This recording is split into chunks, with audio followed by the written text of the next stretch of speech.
I am Chelsea. A few weeks ago, my father, who had been battling illness, passed away. Regret filled me as I wished I could have shown him his grandchildren. The words escaped my lips along with a sigh. I got married 5 years ago, at the age of 25. At my wedding, my father and I made a promise. I'll let you know first when I get pregnant. However, that promise remained unfulfilled, and it became my only regret about my father. His illness was discovered a year ago, and since then, I did everything I could for him. I regularly returned to my parents' home, visited the hospital with my mother, and increased the frequency of phone calls and video chats. Despite my efforts, I couldn't help but wonder if I could have done more. As I muttered these thoughts, my mother, sitting next to me, reassured me, saying, "You did well, Chelsea. Your father would be satisfied." Just then, my sister Portia returned, bringing the lawyer with her. My sister entered the living room, accompanied by a man in his mid-40s, whom I assumed was the lawyer. He handed me his business card, introducing himself as Samuel, the attorney. Gratefully, I acknowledged his presence, and my mother guided him to his seat. As soon as the lawyer sat down, my sister blurted out, "I heard from this lawyer that Dad left quite an inheritance." I quickly clarified, "It's not all for you, Portia." An uneasy tension filled the room as my sister glared at me, revealing our strained relationship. We used to be okay, but things soured when we found out about Dad's illness. Despite my attempts to bridge the gap, my sister's arrogant attitude and reluctance to visit our father only worsened our relationship. I expressed my frustration, but she insisted, "I'm not being stubborn. I live in the city, and it's not easy to come to the countryside." Our argument continued, and I realized that our relationship had deteriorated quickly. Even though she lived far away, I believed she could have visited once in a while. In the end, she stopped talking, and the tension hung in the air. Attempting to diffuse the situation, the lawyer intervened, saying, "Let's calm down, please." I apologized, and the lawyer nodded before continuing. "As I mentioned on the phone, I have your father's will." My mother inquired, "When did this happen?" The lawyer replied, "A few weeks before he passed away. He contacted me, so I went to the hospital to have him sign the will in front of me, with his primary physician present." It turned out they had arranged for the primary physician to contact the lawyer. After my father passed away, the lawyer was contacted. He, in turn, reached out to us, explaining the circumstances. "That's how we find ourselves here today," the lawyer said, producing a white envelope and placing it in front of us. Inspecting the envelope, I mumbled, "This is definitely Dad's handwriting." My sister Portia seemed impatient, saying, "Never mind, just tell us what's in it. I'm busy, you know." The lawyer, with a wry smile, opened the envelope to reveal a single piece of paper. "This is what was written there," he began, explaining that besides the house and land, our father's inheritance included some savings and a storage shed. The mention of the storage shed puzzled me. My sister, however, interrupted angrily. "Wait a minute. You didn't mention the farm." "The farm, yes," I added, recalling that it was a hobby my father took up after closing his company. He had started farming near our home until he fell ill. My sister insisted that the farm should be part of the inheritance. Reviewing the documents, the lawyer found a note and revealed, "The farm is rented land." Disappointed, my sister thought we owned it, but I silently considered it might be for the best since we knew little about farming. The conversation shifted to dividing the inheritance. "The house and land go to the wife," the lawyer declared.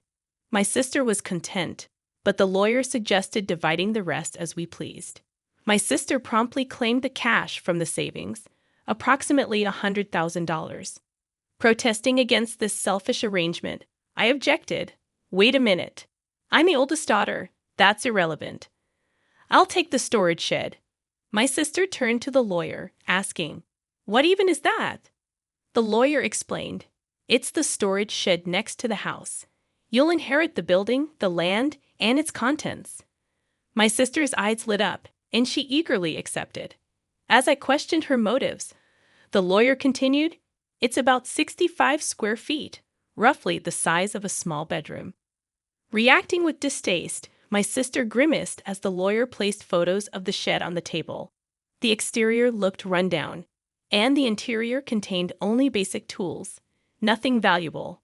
My sister declared, "I don't want it." I took the photos and painted them myself. It was all quite ordinary.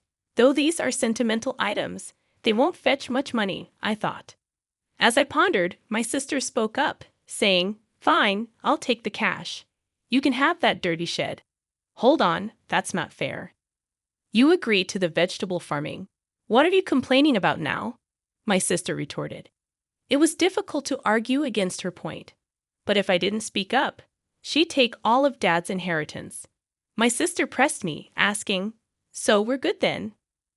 Struggling to answer, my mother chimed in, "As long as Portia won't complain later, I have no objections." My sister grinned, and it seemed settled. However, feeling uneasy, I immediately objected, saying, "Well, I'm not satisfied." "Give it up. You're so greedy, aren't you?" my sister remarked, calling me a hassle. Frustrated, I insisted, "That's not it. You care more about Dad than money, right?" Her words left me speechless, realizing that family is more important than money. Before I could say more, my sister ended the conversation.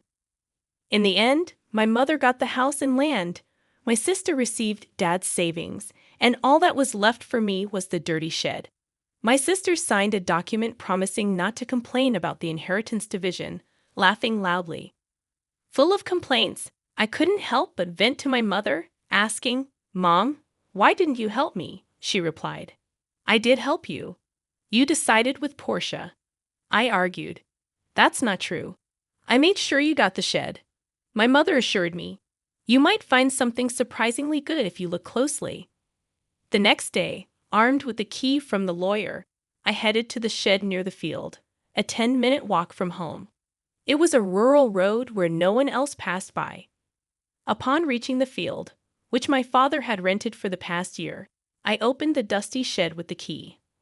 As I looked around, there was nothing special inside, just tools for farming. Disappointed, I mumbled, "Maybe I should just take what's inside for now." However, upon closer inspection, I noticed that the shed felt smaller from the inside than it appeared from the outside.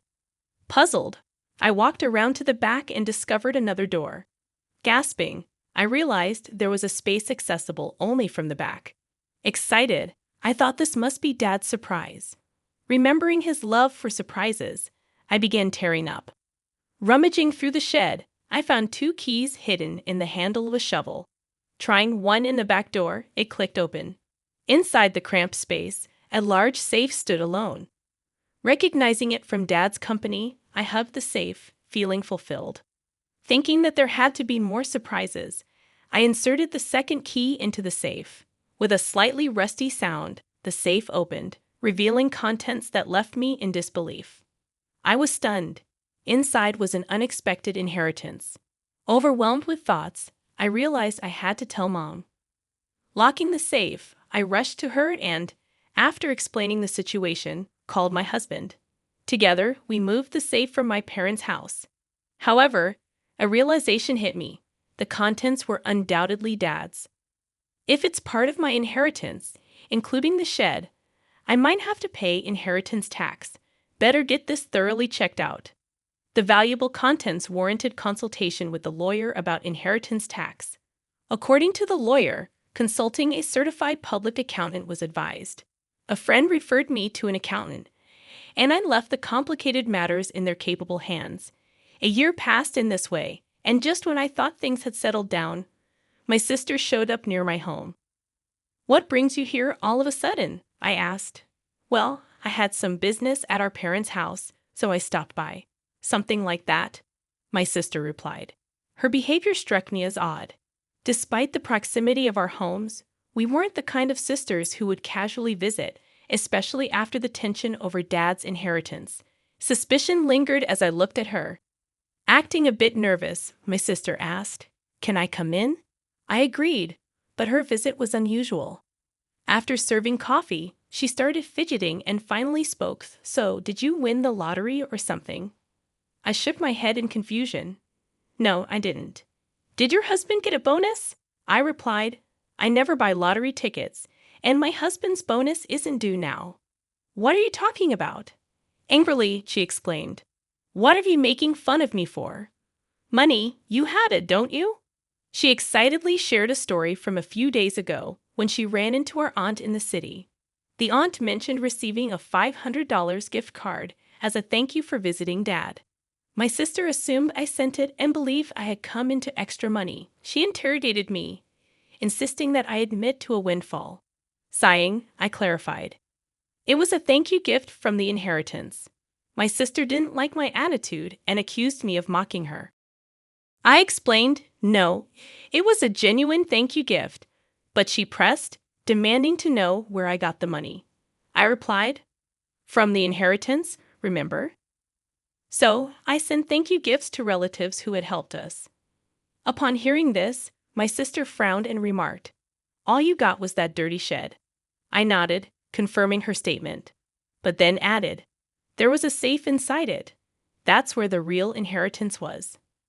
Perplexed, my sister questioned, a safe? Real inheritance? I carefully explained to her about the watches in the safe, all of them valuable and collected by our father as a hobby during his lifetime. However, I admitted not knowing their exact value. On the other hand, the remaining savings were about $100,000, which seemed small considering our father's background as a business owner who could retire early. This led me to believe he might have invested a significant amount in those watches. My mother, upon seeing the contents of the safe, had expressed concern about potential inheritance tax. Seeking guidance, I asked her, what should I do, Mom? After some thought, she advised, things like this always come out. You should declare it properly. Let's ask that lawyer we spoke to recently.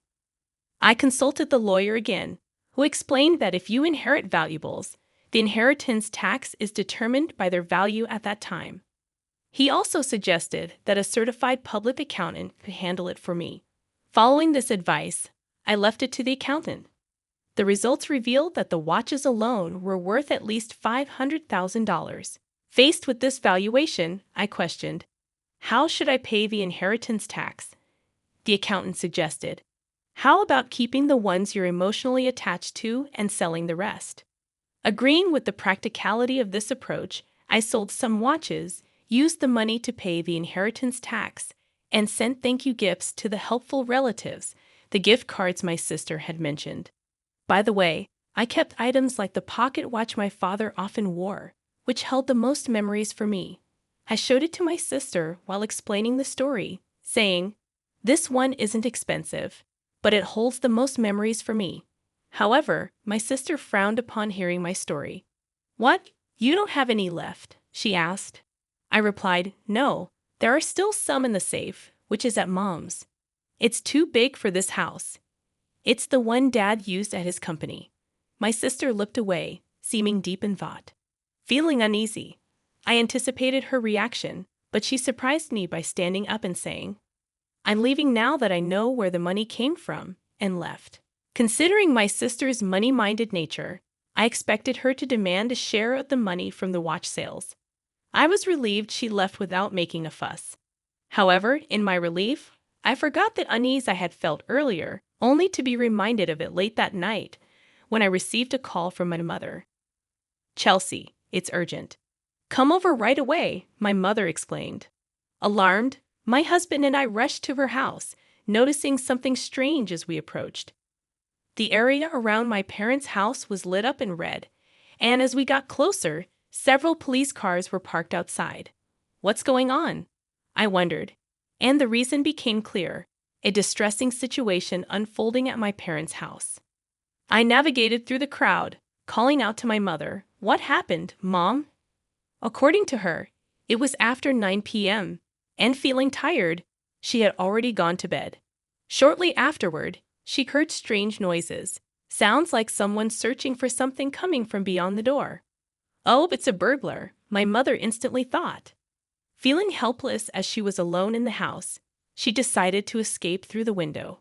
Glancing back, she saw the light of a flashlight moving inside the house, confirming her suspicion of a burglar. Convinced, she ran to the neighbor's house and urgently sought help, saying, "There's a burglar." Upon hearing this, the neighbor promptly came out, and they both observed the swinging light my mother pointed at, thinking it was a burglar. They called the police, who arrived soon after. However, it turned out not to be a burglar at all. It was my sister who had sneaked into the house to rummage through the safe. Influenced by my story, neither my mother nor the neighbor knew this. When the police arrived, my sister, realizing she was in trouble, attempted to make a quick escape. In her rush, she accidentally bumped into the open door of the safe, causing it to topple over and fall onto her as she tried to flee. That's how Portia got trapped under the safe, and she was taken to the hospital by ambulance, complaining of leg pain. Stunned, I was truly dumbfounded by the turn of events. Afterward, my mother and I apologized to the police officers for the late-night disturbance. I also called my sister's husband, who expressed disbelief, exclaiming, "Wait, you're saying Portia broke into her own family home and got injured?" "Yes, that's correct," I replied, shocked and disappointed. Her husband revealed that Portia had accumulated a significant amount of debt, spending extravagantly on brand-name items. The couple had a massive fight, leading Portia to storm out, declaring she would borrow from Mom to pay it back. It turned out she had already used the $100,000 she inherited to settle some of her debts. However, still short, she came to me, seeking more money. Learning about the contents of the safe triggered her actions, resulting in this entire mess. No wonder her husband was furious. In the end, my sister, with a fractured leg, was hospitalized, and her husband started talking about divorce. Despite her protests, he brought divorce papers to the hospital, and she had no choice but to sign. Now she lies in her hospital bed, stunned by the unfolding events. I noticed a part-time job magazine next to her, suggesting she's contemplating working part-time to pay off her debts. As for me, I decided to move back to my parents' home amid all the commotion. Concerned about my mother and another significant reason, I found out I'm pregnant. After discussing it with my husband, we decided to move back home and have my mother assist us with childcare. Although I wish I could have shared the news of my pregnancy with my father while he was alive, I'm certain he would be happy for us. So, I'm looking forward to giving birth to a healthy baby.